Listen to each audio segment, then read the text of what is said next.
Life with my Madhusudana চ্যানেলে নতুন পর্বে আপনাদের সকলকে স্বাগত জানাচ্ছি। বন্ধুরা কেমন আছেন? আশা করি সবাই সুস্থ আছেন, ভালো আছেন। রাধা রানীর অশেষ কৃপা পেতে অবশ্যই কমেন্ট বক্সে লিখুন রাধে রাধে। এই পর্বের বিষয় হলো রাধাষ্টমীর পূর্ণ পবিত্র ব্রত কথা। রাধাষ্টমী ব্রত পালন প্রসঙ্গে ভগবত পুরাণে বর্ণনা করা আছে, যে ব্যক্তি একবারের জন্য এই ব্রত পালন করে তার কোটি জন্মে ব্রহ্ম হত্যার মতো মহাপাপ বিনষ্ট হয়। শত শত একাদশীর ব্রত পালনে যে ফল লাভ হয়, রাধাষ্টমীর ব্রত পালন করলে তার শতাধিক ফল লাভ হয়ে থাকে। যে ব্যক্তি পূর্ণ শ্রদ্ধা সহকারে রাধাষ্টমীর দিন ব্রত পালন করে ভক্তি সহকারে ব্রত কথা শ্রবণ করে, তার সমস্ত পাপ নষ্ট হয় এবং তার উপর মা লক্ষ্মী দেবীর কৃপা থাকে। শুনে নেওয়া যাক রাধাষ্টমীর পূর্ণ পবিত্র ব্রত কথাটি। ব্রত কথা শুনবো, শোনার আগে লাইফ উইথ মাই মধুসূদনা চ্যানেলকে সাবস্ক্রাইব করুন, লাইক কমেন্ট শেয়ার করুন, ধার্মিক হয়ে নোটিফিকেশন ঘন্টাটা বাজিয়ে দিন। রাধাষ্টমী ব্রত ভাদ্র মাসের শুক্লপক্ষের অষ্টমী তিথিতে পালন করা হয়। শ্রী রাধিকা এই দিন পৃথিবীর বুকে আবির্ভূত হয়েছিলেন। ঋষি সৌনক মহামতের সুতকে জিজ্ঞাসা করলেন, হে সুত, অন্যান্য দেবতাদের উপাসনার চেয়ে শ্রীকৃষ্ণের আরাধনাই শ্রেষ্ঠ বলে জানি। আরও শুনেছি তাহা অপেক্ষা শ্রীমতী রাধার আরাধনা অধিকতর পুণ্যপ্রদ ও শ্রেষ্ঠ। অতএব শ্রী রাধার অর্চনার বিষয়ে কোনো ব্রতাদের কথা বলুন। সুত বললেন, হে ঋষিগণ, আমি একটি গোপনীয় ব্রতের কথা বলছি, মন দিয়ে শুনুন। একদিন দেবর্ষি নারদ শ্রীকৃষ্ণের নিকটে উপস্থিত হয়ে জিজ্ঞাসা করলেন, ভগবান, আপনার শ্রীমুখে অনেক ব্রতের কথা শুনেছি, এখন শ্রীমতী রাধিকার জন্মের ব্রত শুনতে ইচ্ছা করে। শ্রীকৃষ্ণ বলেন, দেবর্ষি, তুমি আমার পরম ভক্ত, সেই জন্যই তোমার কাছে আমি বলছি, শ্রবণ করো। কোনো এক সময় সূর্যদেব ত্রিলোকে ভ্রমণ করতে করতে নানা প্রকার ঐশ্বর্য দেখে মনে মনে তপস্যা করার সংকল্প করলেন। মন্দর পর্বতের গুহায় কঠোর তপস্যা আরম্ভ করলেন সূর্যদেব। এই রূপে দীর্ঘদিন গত হয়ে গেল। সূর্যের কঠোর তপস্যায় পৃথিবী অন্ধকারাচ্ছন্ন থাকায় দেবতারা এবার ভীত হলেন। ইন্দ্র দেবগণ সহ আমার কাছে এসে সব কথা বলতে লাগলেন।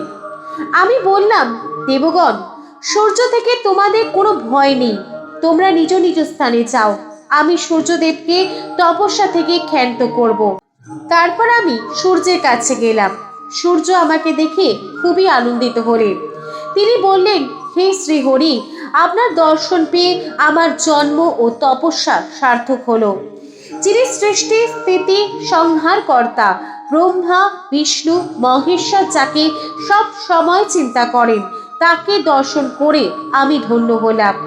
আমি সন্তুষ্ট হয়ে সূর্যকে বললাম, হে দিবাকর, তুমি তপস্যায় সিদ্ধি লাভ করেছ, এখন বর প্রার্থনা করো।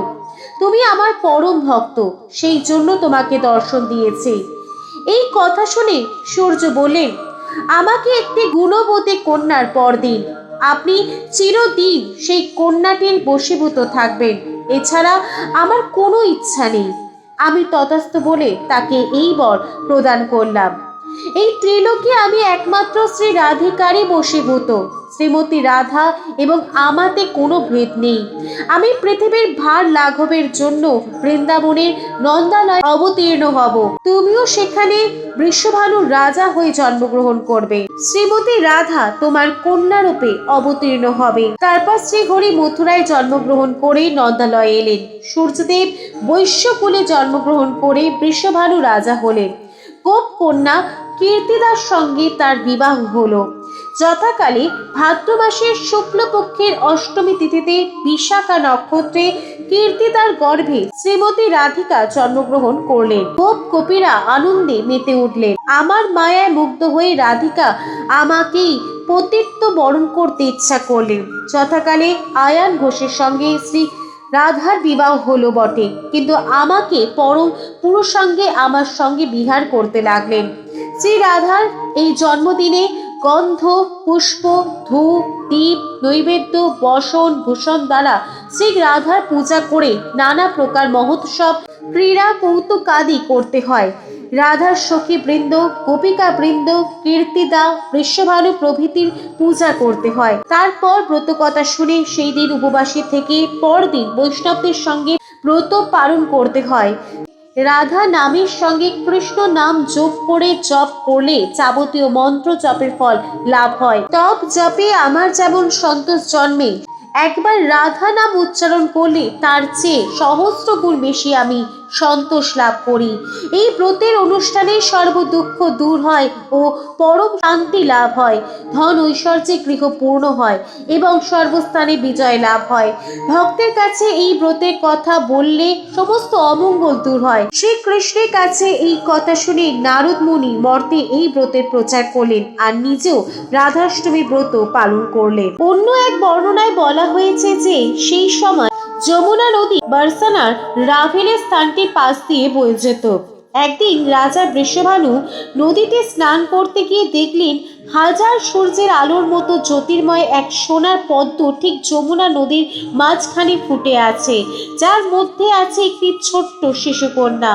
তারপর ভগবান ব্রহ্মা এসে বিস্মিত রাজাকে জানালেন যে রাজা বৃষভানু ও তার পত্নী কীর্তিদা পূর্বজন্মে ভগবান বিষ্ণুর পত্নীকে কন্যা রূপে লাভ করবার জন্য কঠোর তপস্যা করেছিলেন। তার ফলস্বরূপই এই জন্মে রাজা স্বয়ং বিষ্ণুর পত্নীকে কন্যা রূপে পেয়েছেন। এরপর রাজা বৃষভানু সেই শিশু কন্যাকে নিয়ে এসে তার পত্নী কীর্তিদার হাতে তুলে দিলেন, কিন্তু তারা দেখলেন শিশুটি কিছুতেই চোখ খুলছে না। তারা ভাবলেন শিশুটি বোধ হয় অন্ধ। তখন নারদ মুনি রাজা বৃষভানুর কাছে এসে রাজাকে শিশুটির জন্মের জন্য আনন্দের উৎসব করতে বলেন। নারদ মুনির কথা অনুযায়ী রাজা বৃষভানু উৎসবের আয়োজন করলেন। সেই উৎসবে নন্দ মহারাজ কৃষ্ণ সহ সব পরিবারে এসেছিলেন। ওই অনুষ্ঠানে শিশু কৃষ্ণ যখন হামাগুড়ি দিয়ে শিশু রাধারানীর দিকে এগিয়ে গেলেন, সেই মুহূর্তে রাধারানীর চোখ খুলে প্রথমে দেখলেন ভগবান শ্রীকৃষ্ণকে। রাধাষ্টমী ব্রত পালন করলে কি ফল লাভ হয় তাই নিয়ে আরো একটি গল্প প্রচলিত রয়েছে। পুরাকালে লীলাবতী নামে এক পতিতা বাস করত।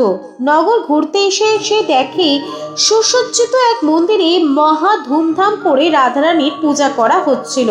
সে এগিয়ে গিয়ে প্রতিদিন জিজ্ঞাসা করে সেখানে কিসের উৎসব পালিত হচ্ছে। প্রতিরা রাধা মহারানীর আবির্ভাব তিথি উপলক্ষে রাধাষ্টমী ব্রত পালনের কথা ও তার মহাফল সব বিস্তারে তাকে বলল। সেই পতিতারও এই ব্রত পালনের ইচ্ছে হলো। সেও অন্য প্রতিদের সাথে রাধাষ্টমী ব্রত পালন করলো। পরদিন সর্পদংশনে তার মৃত্যু হলো। যমদূতেরা ওই পতিতাকে নিয়ে যমলোকে যাত্রা করলো। সেখানে শ্রী হরির দূতেরা উপস্থিত হয়ে তাকে বন্ধন মুক্ত করে বৈকুণ্ঠে নিয়ে চলে গেল। এইভাবে ওই লীলাবতী নামে পতিতা নারীও রাধাষ্টমী ব্রত পালন করে সর্বপাপ মুক্ত হয়েছে। লাইফ উইথ মাই মধুসূদনা চ্যানেলের সঙ্গে থাকার জন্য অনেক অনেক ধন্যবাদ।